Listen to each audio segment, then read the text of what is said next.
100 gram ஆப்பிள்ல 52 gallery, 100 gram முட்டையில 155 calorie, 100 gram வெண்ணெயில 717, 1 litre பெட்ரோல்ல 7750, கடைசியா 1 கிராம் யுரேனியத்துல மட்டும் கிட்டத்தட்ட 20 billion gallery.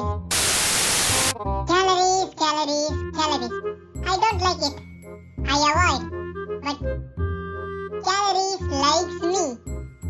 I can't avoid.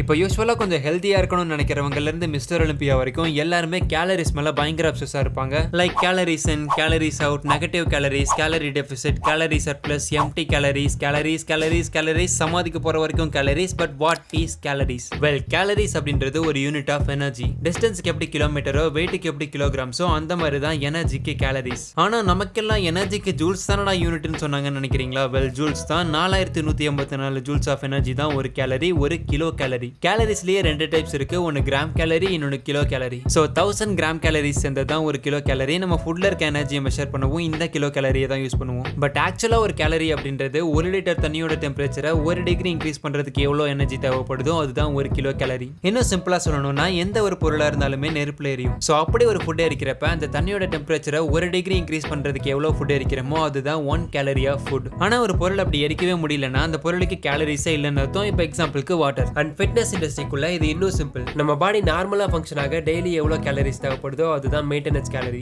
இதை விட அதிகமா சாப்பிட்டா வெயிட் கெயின் ஆகும், இதை விட கம்மியா சாப்பிட்டா வெயிட் லாஸ் ஆகும். இது உங்களுக்கு ஏற்கனவே தெரிஞ்ச ஒரு விஷயம் தான். பட் இது ரொம்பவும் ஓவர் சிம்பிளிஃபைடான ஒரு மெத்தட். ஏன்னா கேலரிஸ் மட்டுமே கவுண்ட் பண்ணி சாப்பிடுறதுன்றது புயல் காத்துல கொடை பிடிக்கிற மாதிரி. ஒன்னும் கொடை பிஞ்சிரும் இல்ல பறந்துரும். சோ கேலரி கவுண்டிங் எவ்வளவு முக்கியமோ அதே அளவுக்கு அந்த கேலரிஸ் எதுல இருந்து எடுத்துக்கிறோம் அப்படின்றது ரொம்ப ரொம்ப முக்கியம். ஏன்னா கேலரிஸ்ன்றது ஃபுட்ல இருந்து பெட்ரோல் வரைக்கும் எல்லாத்துலயுமே இருக்கு, லிட்டரலா எல்லாத்துலயுமே. பட் அதுக்காக எல்லாத்தையும் சாப்பிட முடியாது, ஏன்னா அந்த கேலரிஸோட சோர்சஸ் அப்படி. சோ ஃபுட்டை பொறுத்த வரைக்கும் ஒரு 3 மேக்ரோ நியூட்ரியன்ஸ் மூலமா தான் நமக்கு கேலரிஸ் கிடைக்குது. First protein, second carbohydrates and மூணாவது ஃபேட். இதுல புரோட்டீன்ல 4 கேலரிஸ் per கிராம், கார்போஹைட்ரேட்லயும் 4 கேலரிஸ் per கிராம், ஃபேட்ல மட்டும் 9 கேலரிஸ் per கிராம் அண்ட் அடிஷனலா ஆல்கஹால்ல 7 calories per gram. So fat குவான்டிட்டில கம்மியாகவும் கேலரிஸ்ல ஜாஸ்தியாகவும் இருக்கும். பட் புரோட்டீன் அண்ட் கார்போஹைட்ரேட்ஸ் அதுக்கு அப்படியே ஆப்போசிட். ஹெல்தி வெயிட் கெயின் கஷ்டமா இருக்கிறதுக்கும் இதா காரணம், டர்ட்டி பல்கிங் ஈஸியா இருக்கிறதுக்கும் இதா காரணம். இதே மாரி டக்குன்னு வெயிட் கெயின் ஆச்சுன்னா அதுல பாதி கொழுப்பா இருக்கும், டக்குன்னு வெயிட் கம்மி ஆச்சுன்னா போனதுல பாதி புரோட்டீனா இருக்கும், and otherwise மசிலா இருக்கும். நம்ம கன்சியூம் பண்ற கேலரிஸ்ல அரௌண்ட் 10% டைஜஷனுக்கும், 20% பிசிக்கல் ஆக்டிவிட்டிக்கும், மீதி 70% நம்ம பாடியோட பேசிக் ஃபங்க்ஷன்ஸுக்கும் செலவாகும். பட் இந்த பர்சன்டேஜ் எல்லாத்துக்கும் ஒரே மாதிரி இருக்காது. அண்ட் இங்க மூணாவதா இருக்கிற 70% கேலரிஸ் தான் நம்ம பேசல் மெட்டபாலிக் ரேட். அதாவது நம்ம உயிர் வாழ தேவைப்படுற கேலரிஸ், நம்ம செல்ஸ் அண்ட் ஆர்கன்ஸ் யூஸ் பண்ற கேலரிஸ். ஸோ நம்ம சாப்பிட்றதெல்லாம் பர்னே ஆகல, டக்குன்னு வெயிட் போடுது அப்படின்னா இந்த பேசிக் ஃபங்க்ஷன்ஸ் ப்ராப்பரா ஃபங்க்ஷன் ஆகாம இருக்கிறதுக்கு கொஞ்சம் வாய்ப்பு இருக்கு. இப்போ யூஸ்வலா ஒரு நாளைக்கு 2500 calories for men and 2000 calories for women. இதுதான் ஒரு நாளைக்கு தேவைப்படுற ஆவரேஜ் கேலரி கவுண்ட். பட் இதை டிட்டோவா அப்படியே காப்பி அடிச்சலாம் நம்ம ஃபாலோ பண்ண முடியாது, ஏன்னா அந்த கவுண்ட் ஒவ்வொருத்தருக்கும் மாறும். ஈவன் ஒரே மாதிரியான ஃபுட்டை ஒரே மெத்தட்ல சமைச்சு ஒரே மாதிரி சாப்பிட்டாலும் ஒவ்வொருத்தரோட யூட்டிலைசேஷனும், அதாவது மைலேஜும் ஒரு மாதிரி இருக்கும். இப்போ அதிகமாக பிசிக்கல் ஆக்டிவிட்டியில் ஈடுபடாமல் இருக்கிறவங்களுக்கு 1500 கேலரிஸே போதுமானது தான். பட் இந்த சைக்கிளிங் மாதிரியான எக்ஸ்ட்ரீம் ஸ்போர்ட்ஸ்ல இருக்கிறவங்களால ஒரு நாளைக்கு 6000 8000 கேலரிஸ் வரைக்கும் கூட பர்ன் பண்ண முடியும். பிரெக்னன்சி அப்போ நார்மலா இருக்கிறத விட கொஞ்சம் அதிகமாகவும், வயசாக ஆவரேஜை விட கம்மியாகி 1000 கேலரிஸ்க்கும் கீழே கூட இறங்கும். அது போக நம்ம stomach bacteria count, intestine length, ஜெண்டர்னு சொல்லிட்டு நிறைய கௌசிகள் குறுக்க இருக்காங்க. அது மட்டும் இல்லாமல் இந்த ஃபுட் லேபிள்ஸ்ல இருக்க கேலரி கவுண்ட் எல்லாமே அதுல எவ்வளோ கேலரி இருக்குன்றதானே தவிர அதுல இருந்து நமக்கு எவ்வளோ கிடைக்கும்ன்றது கிடையாது. வெல், இதை பத்தி நான் ஏற்கனவே ஒரு வீடியோல சொல்லியிருப்பேன். நம்ம சாப்பிட்ற கேலரிஸ் எல்லாம் நமக்கு தான் கிடைக்கும், இங்கேயும் மாயமும் மறைஞ்செல்லாம் போகாதுன்னு.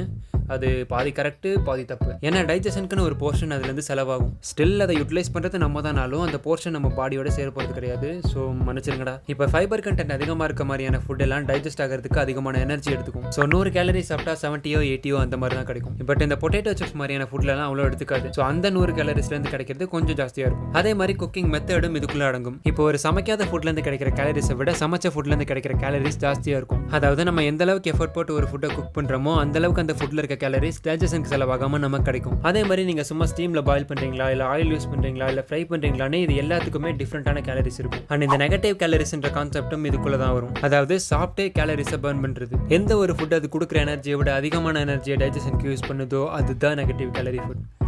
நான் தான் நெகட்டிவ் கேலரி ஃபுட். ஆனால் இந்த நெகட்டிவ் கேலரிஸ்ன்ற கான்செப்டே கொஞ்சம் யூஸ்லெஸ் தான், இல்லை மொத்தமாகவே யூஸ்லெஸ் தான். ஏன்னா இப்போ 100 கிராம் வெள்ளரிக்காயில் இருக்கிறதே 16 கேலரிஸ் தான். ஸோ அது டைஜஸ்ட் பண்ணுறதுக்கு 20 கேலரி ஆகுதுன்னே வச்சுப்போம். ஸோ 4 கேலரி பர்ன் பண்ணியிருப்பீங்க, 100 கிராம் வெள்ளரிக்கால. ஸோ 100 கேலரிஸ் பர்ன் பண்ணா கிட்டத்தட்ட 2.5 கிலோ வெள்ளரிக்காய் சாப்பிடணும். பட் இதுல ஹைலைட் என்னன்னா இந்த 100 கேலரியில 60-70 கேலரி அந்த வெள்ளரிக்கால இருந்து வந்தது தான். அந்த நம்பர்ஸ் எதுவும் எக்ஸாக்ட் கிடையாது, ஒருத்தரோட கட்ட பொறுத்து மாறும். நான் இங்க கொடுத்துருக்கதே ஜாஸ்தி தான், ஸோ இதுவும் வேஸ்ட் தான். ஸோ நம்ம எடுக்கிற கேலரிஸ் எதுல இருந்து வருதுன்றது ரொம்ப ரொம்ப முக்கியம். புரோட்டீனா, கார்பா, ஃபேட்டா, சுகரா இல்ல ஆல்கஹாலான்ற கான்சியஸ்னஸ் முக்கியம். ஏன்னா புரோட்டீன் ரொம்ப அதிகமான அளவில் கன்சிஸ்டன்டா எடுக்கிறது கிட்னியை ப்ராப்பரா ஃபங்க்ஷன் ஆக விடாது. கார்ப் அதிகமாக எடுத்தா சுகர் லெவல் இன்க்ரீஸ் பண்ணி விட்டு டயபிட்டிஸ் லீட் பண்ணும். அண்ட் ஃபேட் அதிகமாக எடுத்தா ஓவர் வெயிட் ஆகி டயபிட்டிஸோட சேர்ந்து ஹார்ட் ப்ராப்ளம்ஸும் வரும். அண்ட் சுகர்ல இருந்து எடுக்கிறது தான் இருக்கிறதுலே ரொம்ப ரொம்ப மோசம். இந்த சுகர்ல இருந்து கிடைக்கிற கேலரியை எம்டி கேலரிஸ்னு சொல்லுவாங்க, ஒரு பியூர் ஃபார்ம் ஆஃப் கேலரி. இது மூலமா உங்க பிளட்ல சுகர் லெவல் பூஸ்ட் ஆகுமே தவிர உங்களுக்கு எந்த விதமான விட்டமின்ஸோ மினரல்ஸோ இல்ல எந்த எசென்ஷியல் நியூட்ரியன்ஸோ கிடைக்க போறது கிடையாது. ஒரு நாளைக்கு 2 gram per kilogram of body weight for protein, 1.5 gram per kilogram body weight of fat and 5 to 10 gram per kilogram of body weight for carb. இதுல 1/2 கிராம் வச்சு கம்மியா இருந்தாலும் பிரச்சனை இல்லை, ஆனா இது லிமிட். அது போக கேலரி கவுண்டிங் 100% அக்யூரேட் கிடையாது, அது 100% அக்யூரேட்டா இருக்கணும்ன்ற அவசியமும் கிடையாது. ஏன்னா சயின்ஸை பொறுத்த வரைக்கும் எந்த ஒரு விஷயமும் 50% மேல சக்சஸ் ரேட் இருந்தா போதும், அதை வச்சு பெர்ஃபெக்ட்டா ரிசல்ட் கொண்டு வர முடியலனாலும் ப்ரோக்ரஷன் கண்டிப்பா இருக்கும். இன்னொரு வீடியோல நான் வரேன். Until then keep watching our videos and stay tuned. Bye.